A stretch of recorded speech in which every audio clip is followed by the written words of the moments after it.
প্রথমবারের মতো নির্বাচনের প্রচারণা শুরু করতে যাচ্ছে জাতীয় নাগরিক পার্টি এনসিপি।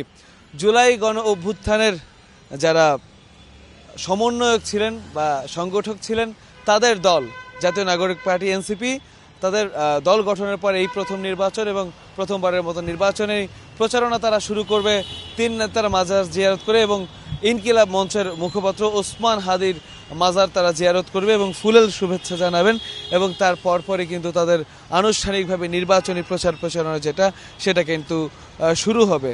এবং মমি, আপনি জানেন যে নির্বাচন কমিশনের পক্ষ থেকে 22 জানুয়ারি নির্ধারণ করা হয়েছিল আনুষ্ঠানিক প্রচারণা শুরুর ব্যাপার। এই কারণে আসলে প্রার্থীরা আর কি তেমন আনুষ্ঠানিক প্রচারণা এর আগে করতে পারেননি, তবে নানা সামাজিক অনুষ্ঠান তারা করেছেন, উঠান বৈঠকে মানুষের সাথে মত বিনিময় করেছেন, কিন্তু আজকে আনুষ্ঠানিকভাবে কিন্তু আসলে তারা প্রচারণা শুরু করবে বেলা 10:30টার সময়। তারা এখান থেকে এনসিপির যারা নেতাকর্মী আছেন তাদের এখান থেকেই জাতীয় তিন নেতার মাজার জিয়ারতের মাধ্যমে তাদের এই নির্বাচনী প্রচারণা শুরু করবার কথা রয়েছে।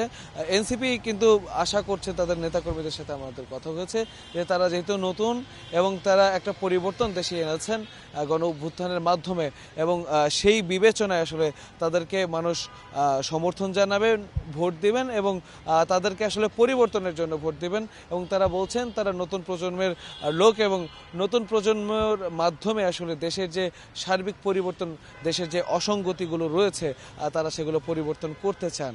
সেই পরিবর্তনের আশা নিয়েই তারা কিন্তু মাঠে নামছে। এই ছিল এখনকার মতো আমার কাছে ঢাকা বিশ্ববিদ্যালয় এলাকা থেকে সবশেষ খবর।